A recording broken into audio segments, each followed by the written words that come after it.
We're going to be continuing with major scales for a bit, and today we're going to be looking at the F major scale. If you know your scale formula, you can go ahead and say it with me. Whole, whole, half, whole, whole, whole, half. If you don't know that, you need to memorize that as soon as you can. It will really help you figuring out your major scales. So we're starting with F. We're going to start here on the F. This is on the fat string, the sixth string, the E string. You should know the names of your strings, by the way. If you don't know anything about guitar.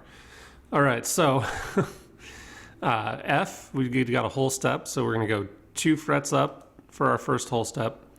Got another whole step up here, 2 steps.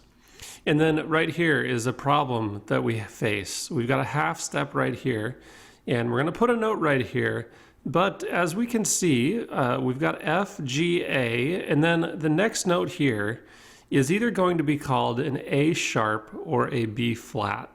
And we have to figure out, we have to decide which one are we going to call it. Are we going to call it A sharp or are we going to call it B flat? And if you already know some theory, then you may already know the answer. The answer is B flat, but maybe you don't know why. And if you don't know much theory, then you don't know anything about what I'm talking about. And that's okay. When we're making a scale, sometimes we have to insert sharps and flats, as we've already seen. And when we're doing our scales, we have to determine, are we going to use sharps or are we going to use flats? And the short answer is, well, you just need to know what your flat keys are and what your sharps keys are, and then you know which ones to use. But for a lot of people who are learning theory, they don't know which keys are sharp keys and which keys are flat keys. And there's a very simple way to determine that, and that is to just watch all my theory videos. No, I'm kidding. So the answer is that when you're making a scale, you don't want to duplicate any of the letter names.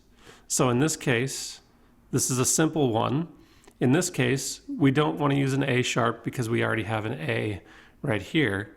So that means that we're going to use B flat. And F therefore is a flat key. So that's the answer to that dilemma. So we got a half step here, B flat. Now the rest is a whole step. So we go up here, and that gives us a C. Another whole step gives us a D. Another whole step gives us an E. And then to complete the scale, half step back up to F. And that is your F major scale.